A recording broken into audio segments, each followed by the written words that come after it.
Dear friends, you remember in Four Little Engines that Sir Handel Brown, the owner, sent Skarloey away to be mended.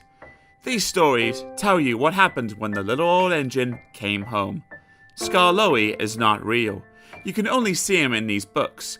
But there is a real engine just like Skarloey. He is very, very old and has been mended. His name is Talyllyn, and he lives at Talyllyn in Wales. You would all enjoy going to see him at work. The author.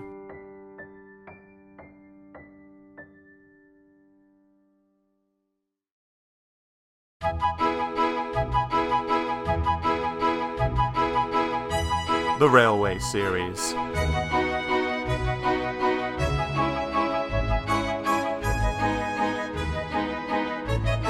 Book 14, The Little Old Engine. Story 1, Trucks.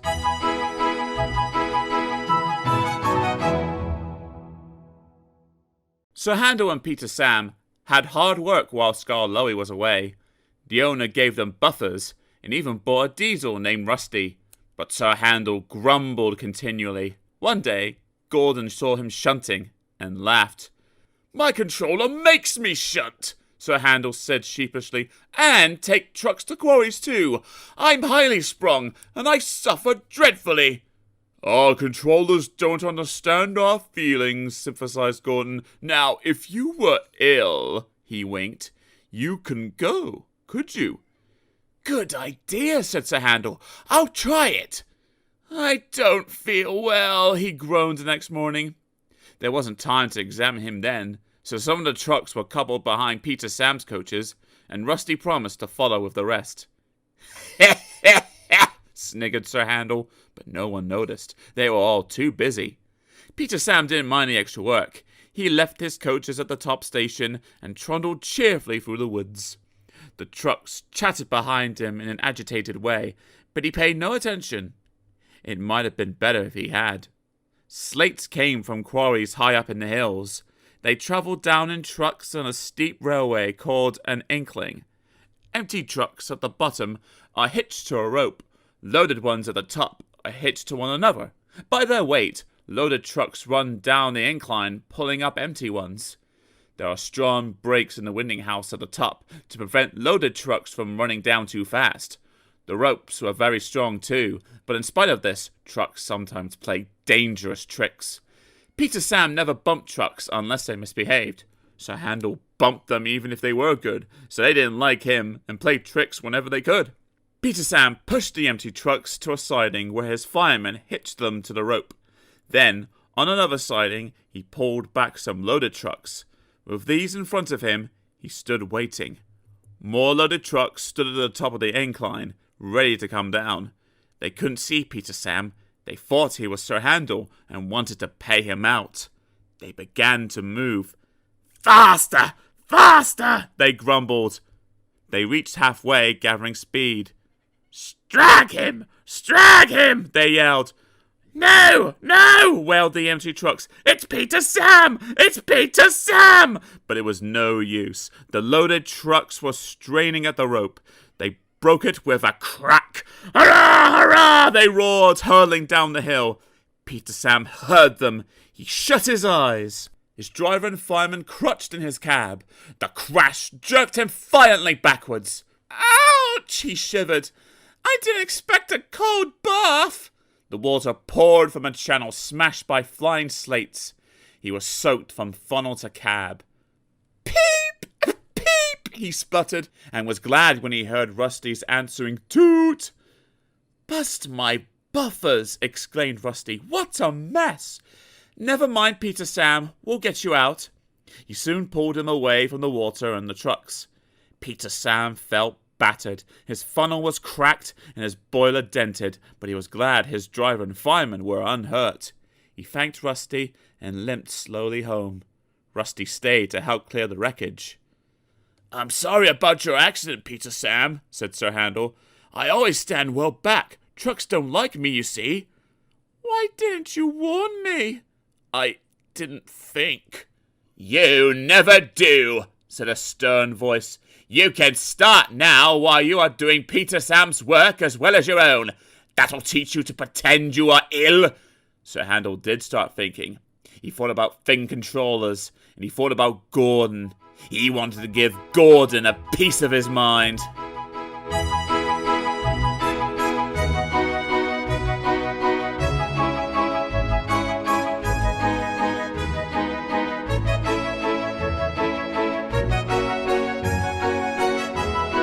Story 2.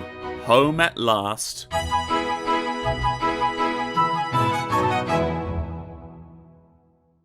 Peter Sam wanted to start work, but the fin controller wouldn't let him.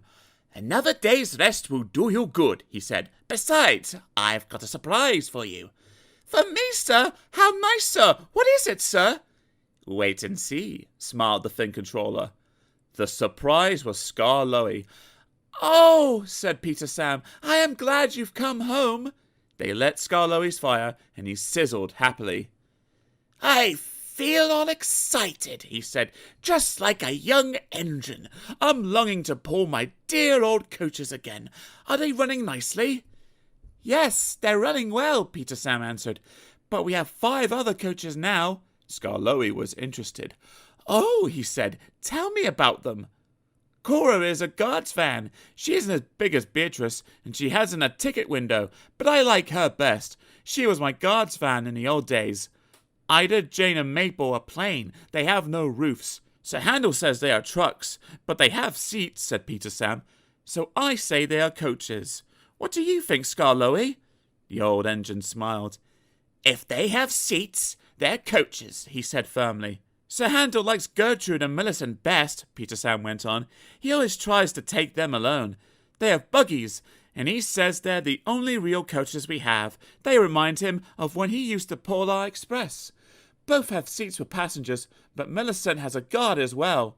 He sells tickets and travels in a tiny cupboard place." "I don't like that," he remarked earnestly. "Guards are very important. They need fans. They shouldn't be put into cupboards."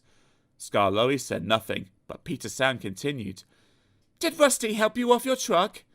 "Yes, he says he's come to mend the line and do odd jobs. I like him," smiled Skarloey. "So do I," Peter Sam explained how kind Rusty was when he had his accident. "It's a pity Duncan doesn't like him." "Who is Duncan?" "He came as a spare engine after my accident." "Is he useful?" "He'll pull anything, and I'm sure he means well, but he's bouncy and rude. He used to work in a factory, and his language is often strong." "I understand," said Skarloey gravely. Just then the telephone rang, and Skarloey's driver and fireman climbed into his cab. "Come on, old boy," they said. "Duncan is stuck in the tunnel, and we'll have to get him out." Skarloey was pleased. He wanted to run and looked forward to meeting Duncan. They found Cora and some workmen and hurried up the line.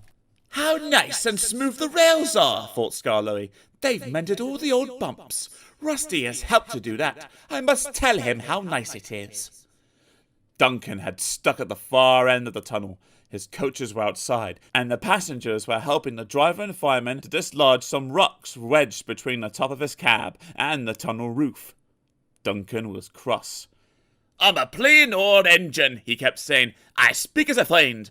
Tunnels should be tunnels, and not rabbit holes. This railway is no good at all." "Don't be silly," snapped his driver. "This tunnel is quite big enough for engines who don't want to rock and roll." They cleared away the rocks, and Skarloey pulled Duncan and his coaches safely through. Cora was left on the siding, and the workmen stayed to make sure all was safe. Duncan grumbled all the way home, but Skarloey paid no attention. The fin controller was waiting for them. "Listen to me, Duncan," he said. "There is nothing wrong with that tunnel. You stuck because you tried to do rock and roll. If it happens again, I'll cut down your cab and your funnel too." Duncan, abashed, was neither plain or blunt for a whole evening.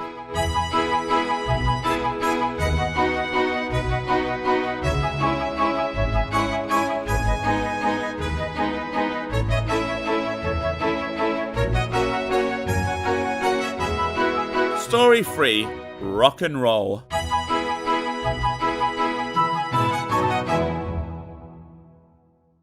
When Skarloey's turn came, he was glad to take out the coaches and meet old friends. He met Rusty up the line. "You know," he said, "if I didn't see the old places, I'd think I was on a different railway." Rusty laughed. "We hoped you would. Mr. Hugh, our foreman, said, 'Rusty, Skarloey's coming home. Let's mend the track so well that he won't know where he is.' And we did. And you didn't, if you take my meaning." Skarloey chuckled away. He liked this hard-working, friendly little engine. "There's still one bad bit," said Rusty anxiously that evening. "It's just before the first junction. We hadn't time." "Never mind," said Skarloey. "It's much better now than it was." "Maybe better, but it's not good," replied Rusty. "An engine might come off there. Peter, Sam, and Sir Handel take care, and so do you, but I'm worried about Duncan. He will do rock and roll. I shouldn't like his passengers hurt." "What's that about me? I'm a plain engine and believe in plain speaking. Speak up and stop whispering in corners." Rusty told Duncan about the bad bit of line and warned him to be careful. "Ha!" he grunted. "I know my way about, thank you. I don't need smelly diesels to tell me what to do." Rusty looked hurt. "Never mind," said Skarloey. "You've done your best." He said no more, but he thought a great deal. Next morning, Rusty left Duncan to find his own coaches. Duncan snorted and banged about the yard, then clattered crossly to the station. James was there already. "You're late," he snapped. "I know," said Duncan. "It's that smelly diesel's fault. He thinks he can teach me how to stay on the rails, and then goes off and leaves me to find my own coaches." "You poor engine," sympathized James. "I know all about diesels. One crept into our yard and ordered us about. I soon sent him packing." Duncan gazed at him admiringly. He didn't know that James was boastful and sometimes didn't tell the truth. "Send him packing! Send him packing!" snorted Duncan. He climbed the first hill furiously. "Well done, boy! Keep it up!" encouraged his driver. They were soon near the first station. Duncan was pleased. "Nothing's happened! Nothing's happened!" he chortled. "Silly old diesel! Clever me!" And he swaggered along during his rock and roll. "Steady, boy!" His driver tried to check him, but too late. There was a tearing, cracking, crunching sound, and Duncan stopped bumpily. "Sleepers and ballast!" he exclaimed. "I'm off!" And he was. "I warned him," said Rusty crossly. "Duncan," I said, "you be careful on that bit of line, but all he did was to call me names."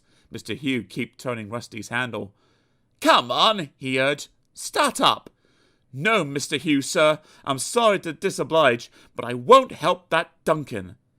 "I'm ashamed of you, Rusty," said Skarloey severely. "Think of the passengers. What are they going to do?" "Oh," said Rusty, "I'd forgotten them. I'm sorry, Mr. Hugh, sir. We must help the passengers." And his engine roared into life. "Oh dear," thought Duncan. "Now everyone will know how silly I am." Presently, Mr. Hugh and Rusty brought sleepers and old rails. Mr. Hugh showed the passengers how to use them, and they soon levered Duncan back to the line. Duncan was extra careful all day. "Rusty," he whispered that night, "thank you for helping. I'm sorry I was rude." "That's all right. I wish all diesels were like you. Let's be friends." "Suits me," smiled Rusty.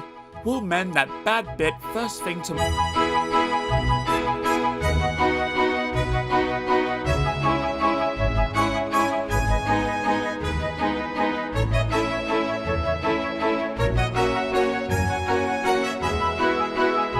Story 4. Little Old Twins.